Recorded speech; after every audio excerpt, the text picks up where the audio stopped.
ಸರ್ವರಿಗೂ ನಮಸ್ಕಾರ. ಮೌಲ್ಯ ಚಾನಲ್ಗೆ ಸ್ವಾಗತ.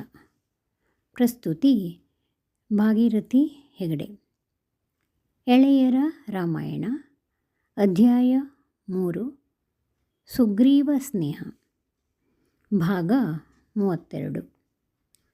ಸನ್ನಿವೇಶ: ವಾಲಿ ವಧೆ ಮತ್ತು ಸುಗ್ರೀವನ ಪಟ್ಟಾಭಿಷೇಕ. ಹನುಮಂತನು ಸುಗ್ರೀವನ ಅಪ್ಪಣೆಯಂತೆ ರಾಮಲಕ್ಷ್ಮಣರ ಬಳಿಗೆ ಬಂದನು. ವಿನಯದಿಂದ, ಅಯ್ಯ, ನೀವು ಯಾರು? ನೋಡಲು ಅಶ್ವಿನಿ ದೇವತೆಗಳಂತೆ ರೂಪವಂತರಾಗಿದ್ದೀರಿ, ಬಲವಾದ ಮೈಕಟ್ಟನ್ನು ಹೊಂದಿದ್ದೀರಿ.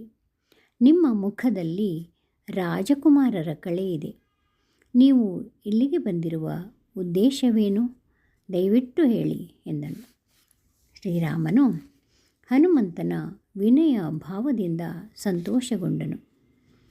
ಲಕ್ಷ್ಮಣನು ವಿವರವಾಗಿ ತಮ್ಮ ವಿಚಾರವನ್ನು ಹೇಳಿದ. ಹನುಮಂತನಿಗೆ ಇವರು ವಾಲಿಯ ಕಡೆಯವರಲ್ಲವೆಂದು ತಿಳಿದು ಸಂತೋಷವಾಯಿತು. ಹಾಗೆಯೇ ಅವರಿಗೆ ಒದಗಿದ್ದ ಕಷ್ಟವನ್ನು ತಿಳಿದು ದುಃಖವೂ ಆಯಿತು. ಅವನು, ಅಯ್ಯ, ನನ್ನ ಹೆಸರು ಹನುಮಂತ. ನಾನು ಸುಗ್ರೀವನ ಮಂತ್ರಿ. ಸುಗ್ರೀವನು ತನ್ನ ಅಣ್ಣ ವಾಲಿಯ ಹೆದರಿಕೆಯಿಂದ ಈ ಕಾಡಿನಲ್ಲಿದ್ದಾನೆ. ನಿಮ್ಮನ್ನು ನೋಡಿ ಅವನಿಗೆ ಭಯವಾಯಿತು. ಆದ್ದರಿಂದ ನಿಮ್ಮ ವಿಷಯವನ್ನು ತಿಳಿಯಲು ನಾನಿಲ್ಲಿಗೆ ಬಂದೆ. ನಾನು ನಿಮ್ಮನ್ನು ಸುಗ್ರೀವನ ಬಳಿಗೆ ಕರೆದುಕೊಂಡು ಹೋಗುತ್ತೇನೆ. ಸುಗ್ರೀವನು ನಿಮ್ಮನ್ನು ಕಂಡು ಸಂತೋಷಪಡುತ್ತಾನೆ ಎಂದು ಹೇಳಿದನು.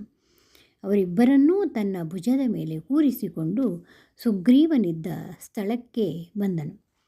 ಸುಗ್ರೀವನಿಗೆ ವಿಷಯವನ್ನು ತಿಳಿಸಿ ಅವರ ಪರಿಚಯವನ್ನು ಮಾಡಿಸಿದನು. ಸುಗ್ರೀವನಿಗೆ ಶ್ರೀರಾಮ ಲಕ್ಷ್ಮಣರನ್ನು ಕಂಡು ಸಂತೋಷವಾಯಿತು.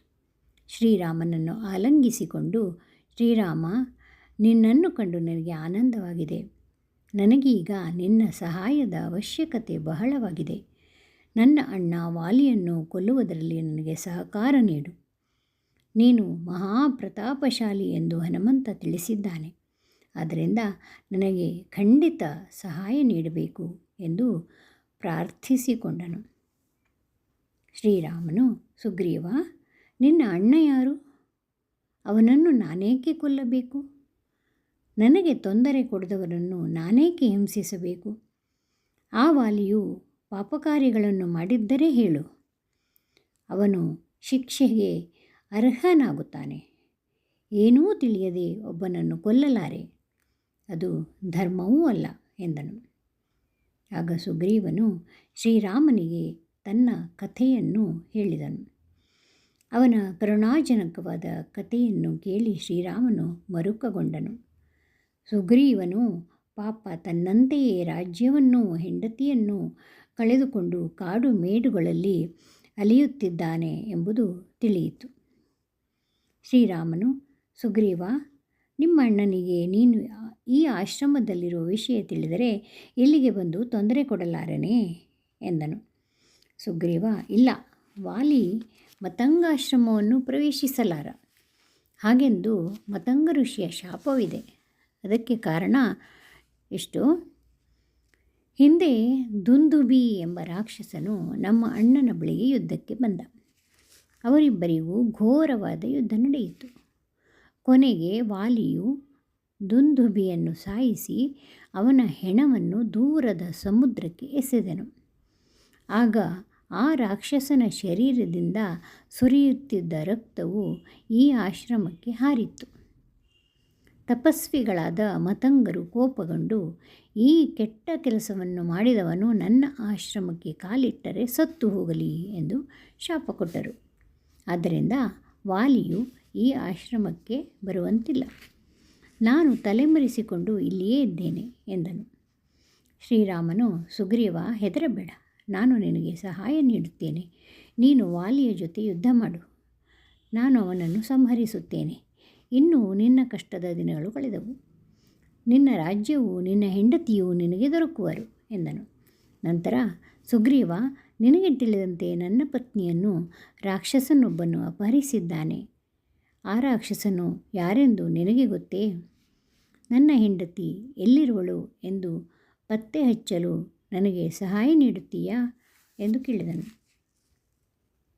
ಸುಗ್ರೀವನಿಗೆ ಹಿಂದೆ ಸೀತಾದೇವಿಯನ್ನು ರಾವಣನು ಒಯ್ಯುತ್ತಿದ್ದಾಗ ಆಕೆ ಆಭರಣಗಳ ಗಂಟನ್ನು ಕೆಡವಿದ್ದು ನೆನಪಿಗೆ ಬಂತು. ಅವನು ವಾನರರೊಬ್ಬನಿಗೆ ಹೇಳಿ ಕಳುಹಿಸಿ ಆಭರಣಗಳ ಗಂಟನ್ನು ತರಿಸಿದ.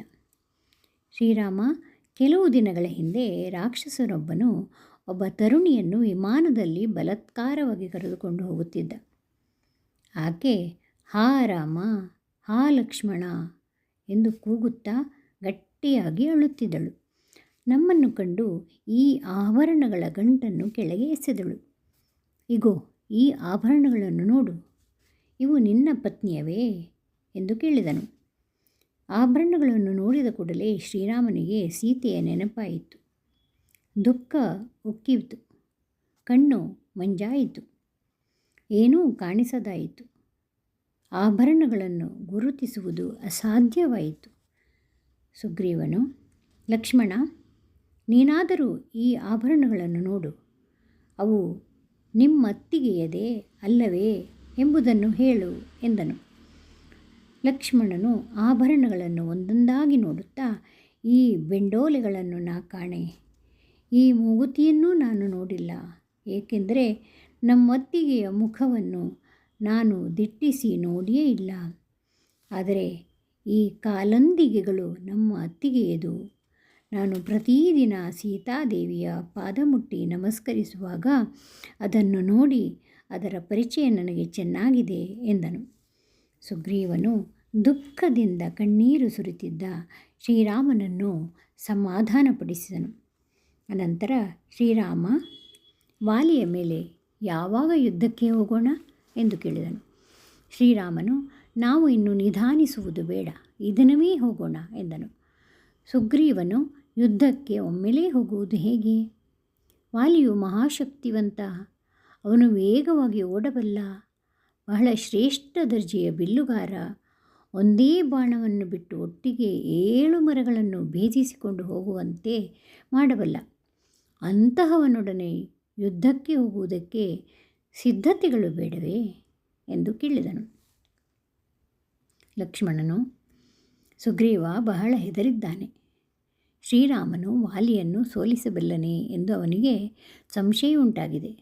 ಮೊದಲು ಸಂಶಯ ಪರಿಹರಿಸುವುದು ಒಳ್ಳೆಯದು ಎಂದುಕೊಂಡು, ಸುಗ್ರೀವ, ನಮ್ಮ ಅಣ್ಣ ಯಾವ ಕಾರ್ಯವನ್ನು ಮಾಡಿದರೆ ನಿನಗೆ ಅವನ ಪರಾಕ್ರಮದ ಬಗ್ಗೆ ಭರವಸೆ ಮೂಡುತ್ತದೆ ಎಂದು ಕೇಳಿದನು. ಸುಗ್ರೀವನು, ವಾಲಿಯಂತೆ ಶ್ರೀರಾಮನು ಒಂದೇ ಬಾಣದಿಂದ 7 ಮರಗಳನ್ನು ಭೇದಿಸಿದರೆ ನನಗೆ ಭರವಸೆಯುಂಟಾಗುತ್ತದೆ ಎಂದ.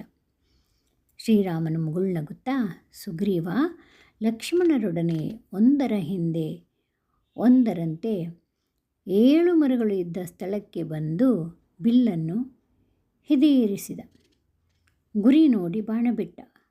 ಬಾಣವು ಮಿಂಚಿನ ವೇಗದಲ್ಲಿ ಚಿಮ್ಮಿ ಒಂದರ ನಂತರ ಇನ್ನೊಂದರಂತೆ 7 ಮರಗಳನ್ನು ತೂರಿಕೊಂಡು ಹೋಯಿತು. ಸುಗ್ರೀವನೂ ಅವನ ಸಂಗಡಿಗರು ಆಶ್ಚರ್ಯದಿಂದ ಮೂಕರಾದರು. ಸುಗ್ರೀವನು ಆನಂದದಿಂದ ಶ್ರೀರಾಮನನ್ನು ಅಪ್ಪಿಕೊಂಡು ಬಿಟ್ಟ. ಅನಂತರ ಶ್ರೀರಾಮ, ನಿನ್ನನ್ನು ಪರೀಕ್ಷಿಸುವುದಕ್ಕಾಗಿ ದಯವಿಟ್ಟು ಕ್ಷಮಿಸು. ನಮ್ಮ ಅಣ್ಣನ ಭಯದಿಂದ ಹಾಗೆ ಮಾಡಬೇಕಾಯಿತು. ನೀನು ಅತ್ಯಂತ ಬಲಶಾಲಿ. ನಮ್ಮ ಅಣ್ಣನನ್ನು ಕೊಲ್ಲಲು ನೀನೊಬ್ಬನೇ ಸಮರ್ಥ ಎಂಬ ದೃಢವಾದ ನಂಬಿಕೆ ಉಂಟಾಗಿದೆ. ನೀನು ಹೇಳಿದಂತೆ ಈ ದಿನವೇ ಕಿಷ್ಕಿಂಧೆಗೆ ಹೋಗೋಣ, ನಮ್ಮ ಅಣ್ಣನನ್ನು ಸಂಹರಿಸೋಣ ಎಂದನು. ಎಲ್ಲರೂ ಕಿಷ್ಕಿಂಧೆಗೆ ಬಂದರು. ಸುಗ್ರೀವನು ಕಿಷ್ಕಿಂಧೆಯನ್ನು ಪ್ರವೇಶಿಸಿ ಒಮ್ಮೆ ಗರ್ಜಿಸಿದನು. ಆ ಗರ್ಜನೆ ಅಂತಃಪುರದಲ್ಲಿದ್ದ ವಾಲಿಗೆ ಕೇಳಿಸಿತು. ಸುಗ್ರೀವನು ಇಲ್ಲಿಗೇಕೆ ಬಂದ ಎಂದು ಕೋಪಗೊಂಡು ಹೊರಗೆ ಬಂದ. ಸುಗ್ರೀವನು ವಾಲಿಯನ್ನು ಯುದ್ಧಕ್ಕೆ ಆಹ್ವಾನಿಸಿದ. ವಾಲಿಯು ಯುದ್ಧಕ್ಕೆ ಯಾವಾಗಲೂ ಸಿದ್ಧ. ಇಬ್ಬರೂ ಸಮೀಪದಲ್ಲಿದ್ದ ಕಾಡಿಗೆ ಬಂದರು. ದ್ವಂದ್ವ ಯುದ್ಧವನ್ನು ಆರಂಭಿಸಿದರು. ಶ್ರೀರಾಮ ಒಂದು ಮರದ ಹಿಂದೆ ನಿಂತು ಅವರಿಬ್ಬರ ಕಾಳಗವನ್ನು ನೋಡುತ್ತಿದ್ದ. ಇಬ್ಬರೂ ಕಾಳಗದಲ್ಲಿ ಗಟ್ಟಿಗರು, ಆದರೆ ವಾಲಿಯದೇ ಮೇಲುಗೈ. ಮುಷ್ಟಿಯಿಂದ ಪರಸ್ಪರ ಗುದ್ದಾಡುತ್ತಿದ್ದ ಅಣ್ಣ ತಮ್ಮಂದಿರು ಒಂದೇ ರೀತಿ ಕಾಣುತ್ತಿದ್ದರು. ರಾಮನಿಗೆ ಯಾರು ವಾಲಿ ಯಾರು ಸುಗ್ರೀವ ಎಂದು ಗೊತ್ತಾಗಲಿಲ್ಲ. ಈಗೇನು ಮಾಡುವುದು ಎಂದು ತಿಳಿಯದೆ ಶ್ರೀರಾಮ ಚಡಪಡಿಸಿದ. ಅಷ್ಟು ಹೊತ್ತಿಗೆ ವಾಲಿಯ ಕೈ ಮೇಲಾಗಿತ್ತು.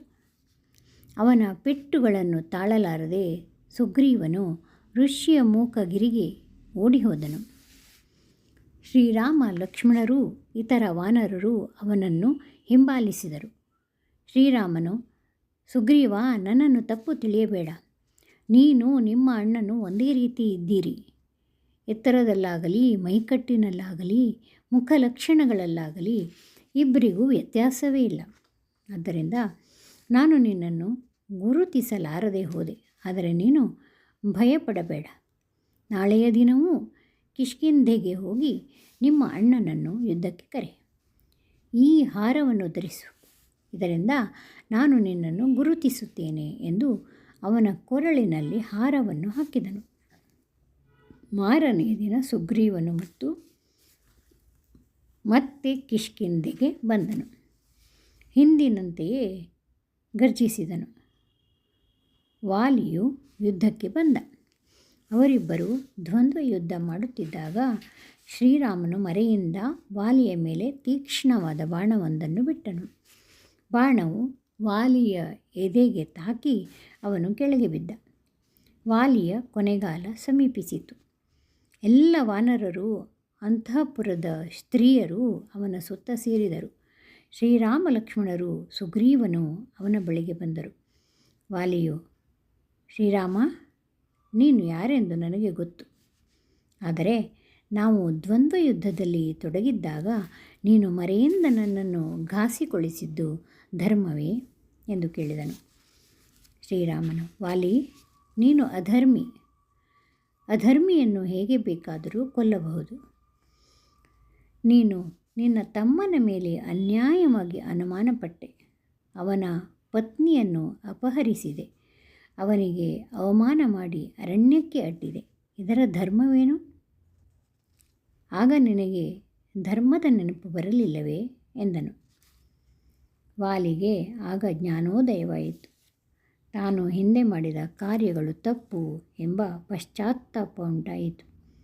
ಅವನು, ಶ್ರೀರಾಮ, ನೀನು ಹೇಳಿದುದು ಸರಿ.